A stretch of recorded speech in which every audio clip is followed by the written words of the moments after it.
गोर लगै छी, अपना सबके मिथिला संस्कार पर स्वागत करै छी।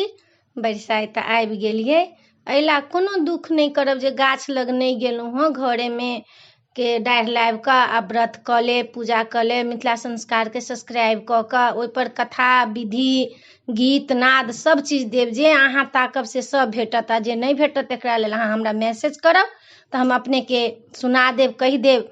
लेकिन बाहर निकलऽ के कोशिश नहीं करब। हम अपने के रिक्वेस्ट करै छी, अपने के विनती करै छी, बाहर निकलऽ के कोशिश नहीं करब। एकटा विषहारा के गीत दै छी। बरसाइत आबि गेल तऽ विषहारा के गीत, पाबनि के गीत सब होबऽ के चाही नहीं। एकटा विषहारा के गीत दै छी, से सुनू। ऊँची रे आटरिया पर विषहारा आई राम नीची रे आटरिया पर सोना भाई राम नीची रे आटरिया पर सोना भाई देव रे सोनरा भैया डाला भारी सोन राम गाड़ी दही बिसहर ले कलश 50 राम गाड़ी दही बिसहर के कलश 50 बाट रे बटोहिया की तोहे मोरहिया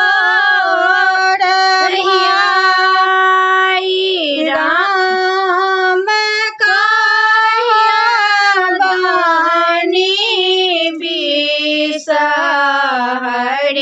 के कलश लाए जात राम कहिया बानी बिसहर के कलश लाए जात तोहारो जे बिसहर के चिन्हियो न जाने राम हमें कोना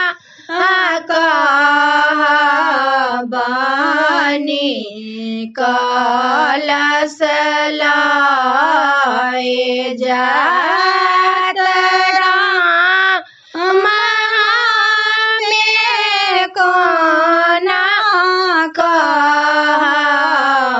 कहाबानी कलश लाए जात हमारो जे बिसहर के लांबी लांबी के राम मुठिए का डारा छानियाला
वीडियो में यह छल। अपने सबके नीक लागत तऽ चैनल के सब्सक्राइब करऽ नहीं बिसरबै, जरूर सब्सक्राइब करबै, लाइक करबै, कहबै जरूर, बिसरबै नहीं। जय मिथिला, जय माता।